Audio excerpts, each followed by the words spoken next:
Hello friends, how are you. स्वागत है आपको अपना यूट्यूब चैनल प्रतिभा एजुकेशन में। दोस्तों, इससे पिछले वीडियो में हम लोगों ने 48 से 52वें बीपीएससी प्रीवियस ईयर के जो क्वेश्चंस है, जो कि 2008 में पूछे गए क्वेश्चंस है, उसके 75 क्वेश्चंस को कर लिया। और इस वीडियो में हम 76 से लेकर 100 तक का क्वेश्चंस करेंगे, यानी टोटल 25 क्वेश्चंस करेंगे। तो चलिए बिना समय गवाए शुरू करते हैं आज का ये प्रैक्टिस सेट। मित्रों, पहला क्वेश्चन है कि राजकोषीय घाटा है। राजकोषीय घाटा क्या है? कुल व्यय कुल प्राप्ति, या राजस्व व्यय राजस्व प्राप्ति, या पूंजीगत व्यय पूंजीगत प्राप्ति, या बाजार ऋण, या बजटीय घाटों का योग और सरकार का बाजार ऋण तथा दायित्व। क्या है राजकोषीय घाटा? क्या है? तो मित्रों, इसका आंसर डी है। बजटीय घाटा जो है, ये बजटीय घाटे का योग और सरकार का बाजार ऋण तथा दायित्व है। तो इसका आंसर डी होगा। राजकोषीय घाटा क्या है? बजटीय घाटे के योग और सरकार का बाजार ऋण तथा दायित्व है। भारत के बजट में जो है निम्न प्रकार के घाटा का प्रयोग होता है। एक होता है राजस्व घाटा, दूसरा होता है बजट घाटा, तीसरा होता है राजकोषीय घाटा। तो राजस्व घाटा अगर रेवेन्यू डेफिसिट निकालना हो तो इसको जो है जितना रेवेन्यू प्राप्त हुआ उसमें से जितना रेवेन्यू व्यय हुआ उसको घटा देंगे तो हमको राजस्व घाटा निकल जाएगा। अगर बजट घाटा निकालना हो तो कुल प्राप्तियां जितना हुई और जितना व्यय हुआ वो बजट घाटा निकल जाएगा। अगर राजकोषीय घाटा निकालना हो तो बजटीय घाटे के योग और सरकार का जो है कुल उत्तरदायित्व, ये जो है बाजार ऋण तथा दायित्व में आएगा। बात करें प्राथमिक घाटा की, तो ये जो है राजकोषीय घाटा में से अगर ब्याज भुगतान को घटा दे, राजकोषीय घाटा जितना हुआ तो उसमें से अगर ब्याज भुगतान को घटा दिया जाए तो ये निकल जाएगा प्राथमिक घाटा। अगला क्वेश्चन है कि नंदीग्राम में सेज नीति के अंतर्गत किस समूह को अनुमति दी गई थी? नंदीग्राम में सेज नीति के अंतर्गत किस समूह को अनुमति दी गई थी? क्या टाटा समूह को दी गई थी, क्या बिरला समूह को दी गई थी, या विप्रो समूह को दी गई? तो मित्रों, ये जो है ये सलीम समूह को दी गई थी। इसका आंसर सी होगा। नंदीग्राम में जो है सलीम समूह को तथा सिंगूर में किस टाटा समूह को कारखाना स्थापित करने की अनुमति दी गई थी? यह जो है पश्चिम बंगाल में अवस्थित है। सलीम समूह जो है इंडोनेशिया की कंपनी। ये सलीम समूह कहाँ की कंपनी है? इंडोनेशिया की, जिसकी राजधानी जकार्ता है।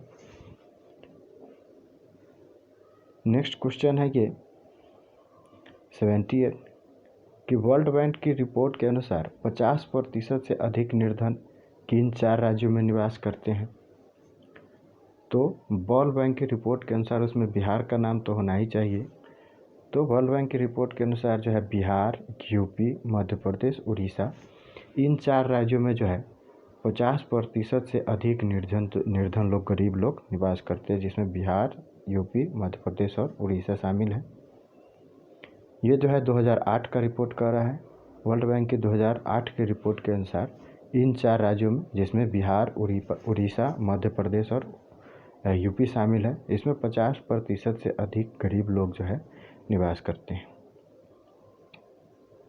नेक्स्ट क्वेश्चन है कि यदि भारतीय रिजर्व बैंक के द्वारा नगद कोष अनुपात यानी CRR, कैश रिजर्व रेशियो में अगर कमी कर दी जाती है तो इसका साख सृजन पर क्या प्रभाव होगा? क्या वह घटेगा या बढ़ेगा या कोई प्रभाव नहीं होगा?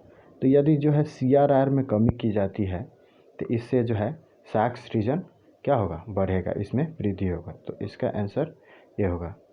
भारत में जो है साख के कंट्रोल का कार्य जो है RBI के हाथ में है। इसको 2 भाग में बांटा गया है, एगो परिणामात्मक उपाय और एगो गुणात्मक उपाय। इस दो टूल द्वारा जो है साख पर कंट्रोल किया जाता है, और वो किसके द्वारा? RBI द्वारा। अब जो है इसमें परिणामात्मक उपाय के अंतर्गत जो है बैंक रेट आता है, SLR आता है, CRR आता है और ओपन मार्केट ऑपरेशन यानी खुले बाजार की क्रिया आता है। तो परिणामात्मक उपाय के अंतर्गत कौन कौन आता है? बैंक रेट आता है, SLR आता है, CRR आता है, अब ओपन मार्केट ऑपरेशन आता है और अन्य भी है। रिजर्व बैंक के द्वारा जो है CRR में कमी की जाती है तो इससे जो है साख क्या हो जाएगा, बढ़ेगा। साख क्या हो जाएगा, बढ़ेगा। नेक्स्ट क्वेश्चन है 80 कि निम्न शब्दों पर विचार कीजिए। तो कह रहा है कि समाजवादी, प्रजातांत्रिक, सार्वभौमिक और धर्मनिरपेक्ष। तो इसको जो है ये विचारानुसार क्रम दीजिए इसको। तो ये जो है प्रस्तावना का जो है ये सब शब्द है, और प्रस्तावना में जो है क्रम से जिन शब्दों की बारी है उसको इसमें बताना है। तो इसमें इसका आंसर जो है ए होगा, यानी कि सार्वभौमिक, समाजवादी, पहले सार्वभौमिक, फिर समाजवादी, फिर धर्मनिरपेक्ष, फिर प्रजातांत्रिक। तो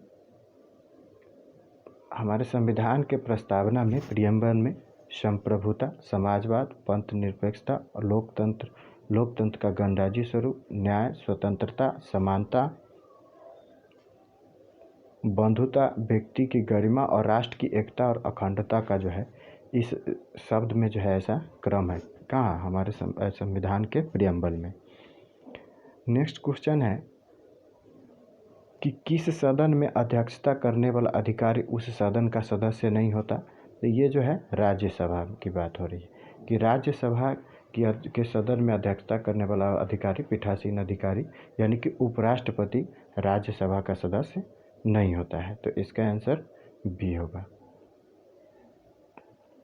कह रहा है कि भारतीय संविधान के आर्टिकल 63, कौन सा आर्टिकल है, 63, इसमें कहा गया है कि भारत का एक उपराष्ट्रपति होगा। उपराष्ट्रपति राज्यसभा का पदेन सभापति होगा। यह अमेरिकी प्रथा का अनुसरण है। किस प्रथा का अनुसरण है, अमेरिकी प्रथा का। और उपराष्ट्रपति जो है राज्यसभा का पदेन सभापति होता है।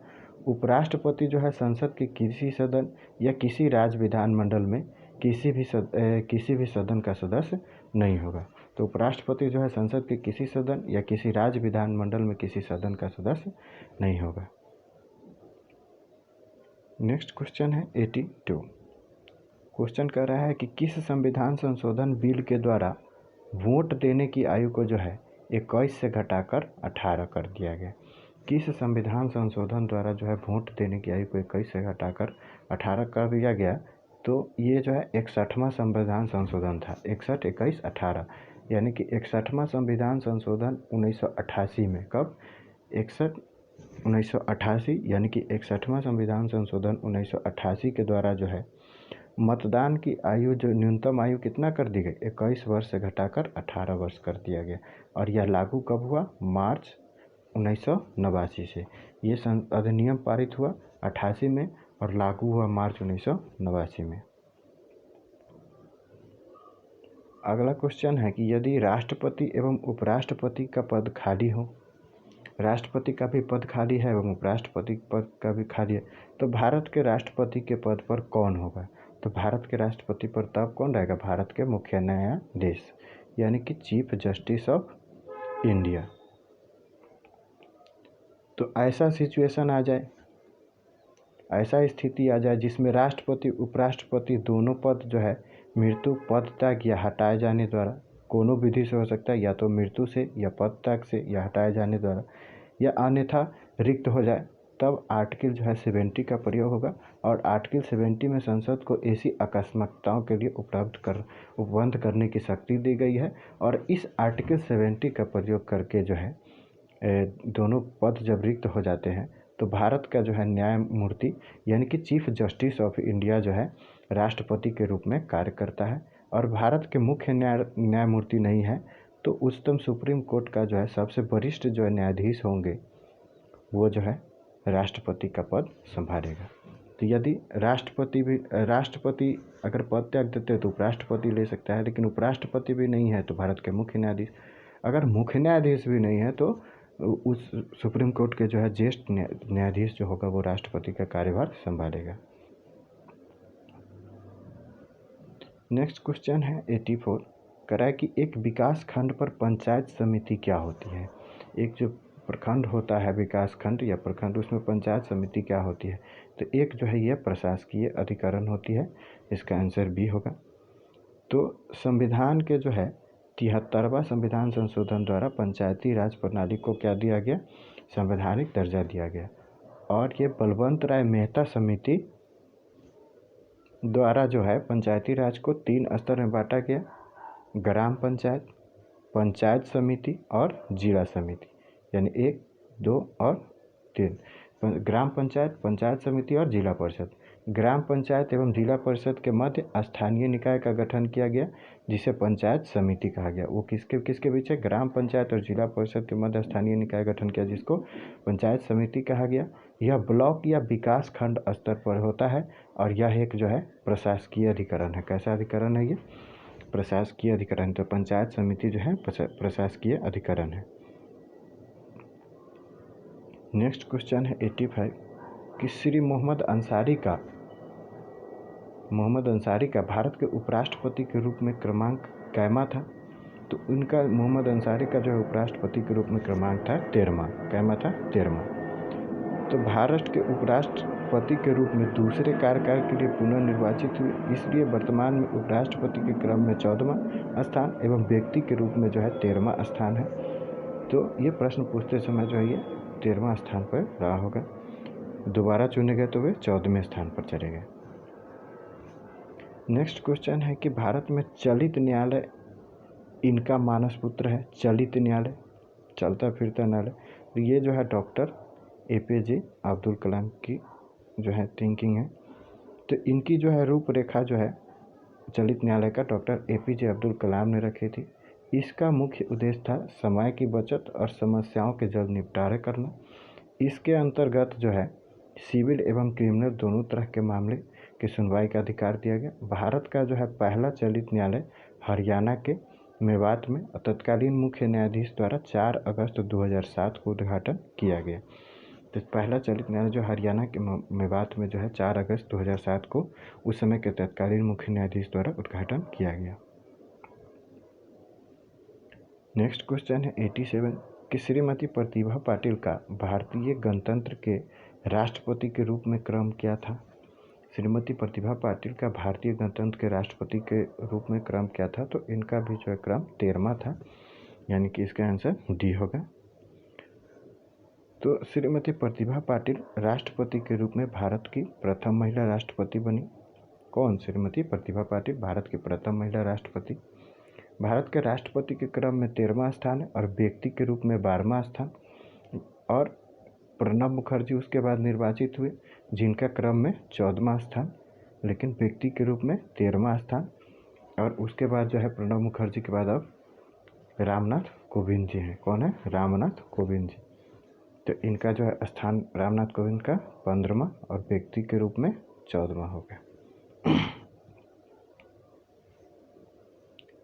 नेक्स्ट क्वेश्चन है कि एक विधेयक जो संसद में प्रस्तुत किया जाता है कौन सी क्रिया के बाद अधिनियम बन जाता है? तो एक विधेयक जो संसद में प्रस्तुत कर दिया जाता है, जब राष्ट्रपति उस पर जो है अपनी सहमति दे रहे हैं, तब जो है वह विधेयक अधिनियम बन जाएगा। यानी राष्ट्रपति के सहमति के बाद भी कोई विधेयक अधिनियम बनेगा। तो जब दोनों सदनों द्वारा कोई विधेयक अलग अलग जो है पारित हो जाता है, संयुक्त बैठक में जो है पास कर दिया जाता है अलग अलग, तो उसे जो है राष्ट्रपति के अनुमति के लिए उसके समक्ष प्रस्तुत किया जाता है। यदि राष्ट्रपति अनुमति रोक देता है तो विधेयक का अंत हो जाता है। यदि राष्ट्रपति अनुमति प्रदान कर देता है तो अनुमति की तिथि से जो है विधेयक अधिनियम बन जाता है। क्या बन जाता है? फिर जब राष्ट्रपति की अनुमति हो जाती है तो उस दिन से यह अधिनियम बन जाता है। नेक्स्ट क्वेश्चन है 89 कि हमारे संविधान के अनुसार राज्यसभा का कार्यकाल क्या है? तो हमारे संविधान के अनुसार जो है राज्यसभा का कार्यकाल जो है समाप्त होने का विषय नहीं है। राज्यसभा को भंग नहीं किया जा सकता। तो भारतीय संविधान के आर्टिकल 80 में राज्यसभा की चर्चा की गई है। यह उच्च सदन है और अस्थायी सदन है। इसका विघटन कभी नहीं होता और इसके सदस्यों का कार्यकाल जो है 6 वर्ष का होता है। प्रत्येक 2 वर्ष पर जो है 1/3 सदस्य सेवानिवृत्त होते हैं। तो ये राज्यसभा के बारे में। नेक्स्ट क्वेश्चन है क्वेश्चन नंबर 90 कि एक हाई कोर्ट का न्यायाधीश अपना त्यागपत्र किसको दे सकता है? तो एक हाई कोर्ट के न्यायाधीश जो है अपना त्यागपत्र राष्ट्रपति को दे सकता है। इसका आंसर ए होगा। तो उच्च न्यायालय के न्यायाधीश जो होते हैं वो राष्ट्रपति को जो है संबोधित कर अपने हस्ताक्षर सहित लेख द्वारा पद त्याग जो है कर सकता है। तो हाई कोर्ट का जो है न्यायाधीश कैसे अपना पद त्याग कर सकता है? राष्ट्रपति को संबोधित करेगा हस्ताक्षर सहित लेख द्वारा। जब एक न्यायाधीश दूसरे उच्च न्यायालय में स्थानांतरित कर दिया जाता है या वह उच्चतम न्यायालय में नियुक्त हो जाता है तो उसका पद रिक्त हो जाता है और न्यायाधीश की नियुक्ति किसके द्वारा की जाती है? राष्ट्रपति द्वारा की जाती है। किंतु न्यायाधीश अपना पद राष्ट्रपति के प्रसाद पर्यंत धारण नहीं करता। उसको अगर न्यायाधीश को हटाना है तो उसको जो है महाभियोग द्वारा ही हटाया जा सकता है। नेक्स्ट क्वेश्चन है 91 कि एक गैर सदस्य के रूप में संसद के किसी एक सदन की कार्यवाही में भाग ले सकता है। एक गैर सदस्य के रूप में संसद के किसी एक सदन की कार्यवाही में भाग ले सकता है। कौन भाग ले सकता है? तो एक गैर सदस्य के रूप में संसद के किसी सदन में भागीदारी ले सकता है। कौन? महान्यायवादी। संविधान के जो है आर्टिकल 76 में जो है महान्यायवादी का उल्लेख किया गया है और इनके अनुसार जो है राष्ट्रपति उच्चतम न्यायालय के न्यायाधीश नियुक्त होने का जो अर्हता रखता है, उस अर्हता प्राप्त किसी व्यक्ति को महान्यायवादी नियुक्त कर सकता है। यह जो है राष्ट्रपति के प्रसाद पर्यंत पद धारण करता है और यह सरकार का जो है मुख्य विधि अधिकारी होता है। उसे भारत के जो है सभी न्यायालयों में सुनवाई का अधिकार होता है और संसद के दोनों सदन में बोलने का अधिकार भी होता है, लेकिन जो है उसको मत देने का अधिकार नहीं होता है। संसद के दोनों सदन में बोल भी सकता है, कार्यवाही में भाग लेने का भी अधिकार होता है, लेकिन वह जो है मत नहीं दे सकता, यानी सिर्फ वोट नहीं दे सकता। कौन? महान्यायवादी। नेक्स्ट क्वेश्चन है 92 कि भारत के संविधान में मौलिक कर्तव्य यानी कि फंडामेंटल ड्यूटी किस संविधान के संशोधन द्वारा जोड़ा गया? तो ये 42वें संविधान संशोधन, जिसे छोटा संशोधन यानी कि मिनी कॉन्स्टिट्यूशन कहते हैं। तो 42वें संविधान संशोधन द्वारा जो है फंडामेंटल ड्यूटी को जोड़ा गया। मूल कर्तव्य जो है संविधान के अनुच्छेद 51 क में अंगीकृत किया गया है। यह मूल संविधान का भाग नहीं था। 42वें संविधान संशोधन 1976 में जो है इसे सम्मिलित किया गया और मूल कर्तव्य को जो है सोवियत संघ के संविधान से लिया गया है। वर्तमान में जो है 11 गो मूल कर्तव्य है जो कि संविधान के आर्टिकल 51 क में है। ठीक है मित्रों। नेक्स्ट क्वेश्चन है 93 कि भारतीय संविधान में कितनी भाषाएं क्षेत्रीय भाषाओं के रूप में मान्यता प्राप्त है? तो भारतीय संविधान में 18 भाषाएं जो अब 22 हो चुकी हैं। तो संविधान में जो है 8वीं अनुसूची में भाषा के संबंध में उल्लेख है जो अनुच्छेद 344(1) और 351(1) में है। और अनुसूची कौन सी है? 8वीं अनुसूची में, जो कि 344(1) और 351 में है। जब संविधान 1950 में लागू हुआ तब 8वीं अनुसूची में केवल 14 भाषाएं थी। अब वर्तमान में यह जो है बढ़कर कितना हो गया है? अभी वर्तमान में 22 है। जिस समय क्वेश्चन पूछा गया उस समय जो है 18 थी। नेक्स्ट क्वेश्चन है कि एशिया कप 2007 के विजेता भारतीय हॉकी टीम के कप्तान थे। ये थे प्रभजोत सिंह। ये वर्तमान के हिसाब से नहीं है क्वेश्चन। अगला क्वेश्चन है कि बांग्लादेश की संसद में महिलाओं के लिए कितना प्रतिशत सीट जो है आरक्षित है? ये आरक्षित है 50%। कुल सदस्य जो है बांग्लादेश के संसद में 300 है। इनमें से 43 स्थान महिलाओं के लिए आरक्षित होते हैं जो कि 15% के बराबर है। सॉरी, इसका आंसर सी नहीं होगा, बी होगा, यानी कि 15%। कह रहा है कि इन देशों में कौन सा एक G8 समूह का G8 ग्रुप का सदस्य नहीं है? तो इसमें स्पेन नहीं है, बाकी फ्रांस, इटली और जर्मनी ये G8 ग्रुप का सदस्य है। स्पेन नहीं है, तो इसका आंसर सी होगा। तो G8 जो है विश्व के 8 औद्योगिक दृष्टि से रूप से जो है विकसित देशों का समूह है और इसके सदस्य हैं America 1, Britain 2, France 3, Germany 4, Japan 5, Canada 6, Italy 7 और रसिया 8। फिर से देखिए, America 1, Britain 2, France 3, Germany 4, Japan 5, Canada 6, Italy 7, Russia 8। ठीक है। और G8 का प्रथम सम्मेलन जो है पेरिस में फ्रांस के निकट एम्बोलेट में 1975 ईस्वी में हुआ। नेक्स्ट क्वेश्चन है 97 की लिटिल इसमें किसके लिए है? तो लिटिल जो है लिबरेशन टाइगर फॉर तमिल एवं का जो है लिटे का फुल फॉर्म है। लिटे का फुल फॉर्म है लिबरेशन टाइगर्स फॉर तमिल इलम।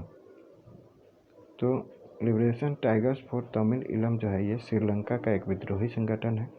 फेडरल ब्यूरो ऑफ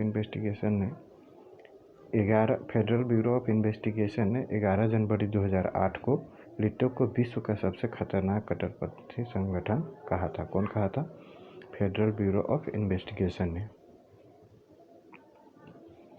अगला क्वेश्चन है कि G15 इसमें क्या है? तो G15 जो है वह विश्व के विकासशील देशों का संगठन है। G15 क्या है? विश्व के विकासशील देशों का संगठन।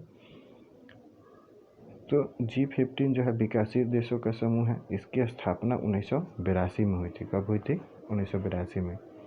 बेलग्रेड में निर्गुट शिखर सम्मेलन के बाद इसकी स्थापना हुई। G50 में 19 देश शामिल हैं, जिनमें अमेरिका महाद्वीप से है Mexico, Jamaica, Venezuela, Peru, Brazil, Chile, Argentina. Africa से है सेनेगल, अल्जीरिया, नाइजीरिया, जिम्बाब्वे, मिस्र और एशिया से है Bharat, Malaysia, Indonesia, Sri Lanka, Europe में भी है यूगोस्लाविया। तो ये जो है 19 इसके कंट्री है। अगला क्वेश्चन कर रहा है कि भारत के प्रथम विधि विश्वविद्यालय की स्थापना अगस्त 1887 में कहाँ हुआ था?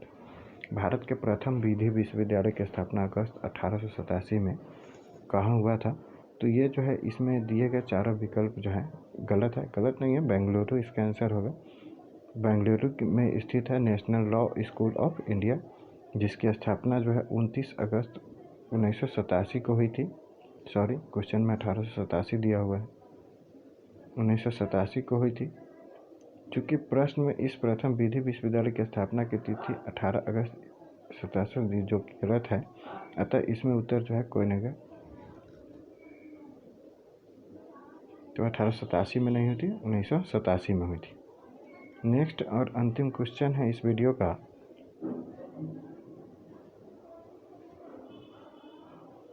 कि निम्नलिखित में से किस विदेशी नागरिक को भारत रत्न प्रदान किया गया?